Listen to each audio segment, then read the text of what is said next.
এবং আমরা তাদেরকে ইনভাইট করবো, আসেন আপনার জার্নালিজমটা আপনার এসে এটা একটু ইনভেস্টিগেট করেন, কি ধরনের জার্নালিজম হয়েছে, কোথায় কোথায় ফেলুর ছিল, কোথায় কোথায় ফাঁসিবাদী পয়েন্ট তৈরি হয়েছে। আমরা তাদের কাজের প্রতি প্রশংসা করি, কিন্তু আমরা এটাও আশা করি তারা যদি এই কাজগুলো না করেন তাহলে তারা এক ধরনের ওভারলুক করছেন আমরা মনে করি। আর সাগররুনি হত্যাকাণ্ডের কথা আসছে, অনেক সাংবাদিক নির্যাতনের কথাও আসছে। আপনি জানেন শফিক রেহমানের মতো লোককে 7 বছরের জেল দেওয়া হয়েছে। আপনারা কতগুলো সাংবাদিক সেই সময় এটা নিয়ে কথা বলেছেন, অনেকে তো ওনাকে নিয়ে অনেক বাজে বাজে কথাও বলেছেন, আমরা ফেসবুকে তখন দেখেছি। হ্যাঁ, এই বয়ানগুলো আমাদের জেনে রাখা উচিত কিভাবে হয়েছে।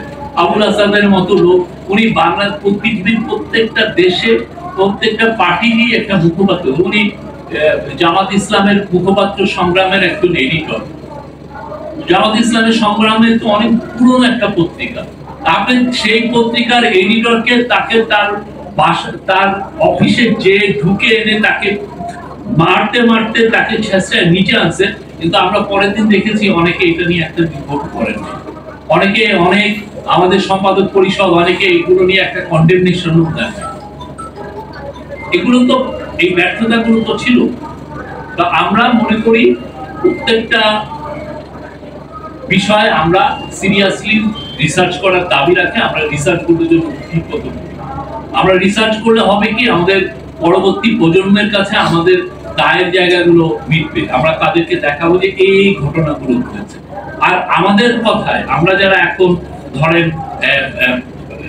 অনেক কথা বলছি, আমাদের যে কথায় আমরা যেন আমাদের অ্যাটিটিউডে কোনো ফ্যাসিবাদী না অ্যাটিটিউড আনি, আমরা যেন আরেকজনের ভয়েসটা কেড়ে নেই। ওরা যেভাবে 15-16 বছর আমাদের ভয়েসটা কেড়ে নেওয়ার চেষ্টা করেছে, কাউকে সিভিক ট্যাগ দিয়ে, কাউকে বিএনপি ট্যাগ দিয়ে, কাউকে জাতা ট্যাগ দিয়ে, আমরা যেন সেই ধরনের কোনো আবার এনভায়রনমেন্ট ক্রিয়েট না করি যার জন্য বাংলাদেশে ওদের ভয়েসটা, মানে যারা ক্রিটিসাইজ করে তাদের ভয়েসটা যেন আমরা না কেড়ে নিই।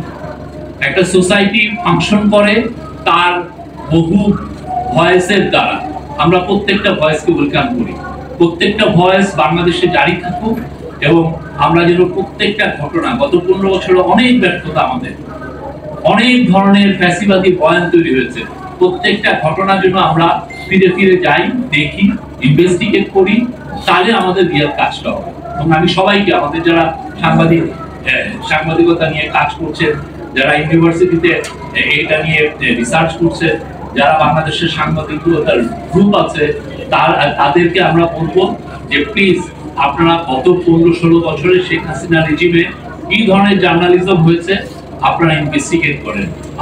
আমরা এমন করতে পারি, আমরা ওরাল হিস্ট্রি প্রজেক্ট করতে পারি, যাতে সবাই এসে বলে গেলেন তাদেরকে ভয়েসটা কিভাবে কেড়ে নেওয়া হয়েছে, তাদেরকে কিভাবে জার্নালিজম করতে দেওয়া হয় নাই। তো এই জায়গাগুলো আমাদের খুব স্পষ্টভাবে কাজগুলো করা উচিত এবং এই দলিলগুলো রাখা উচিত। আমাদের পুরনো অনেক ইনসিডেন্ট হারিয়ে যায়, আমরা দলিলগুলো রাখি না। আমরা এখন কথাগুলো বলছি, পরের দিনে 20-30 10-15 মাস পরে হয়তো এই কথাগুলো আমরা আর বলবো না। ফ্যাসিবাদী রেজিমের অনেক কিছু আমরা ভুলে যাব, কিন্তু এইটা যেন আমরা না ভুলি, প্রত্যেকটা ইনসিডেন্ট আমরা যেন লিপিবদ্ধ করি।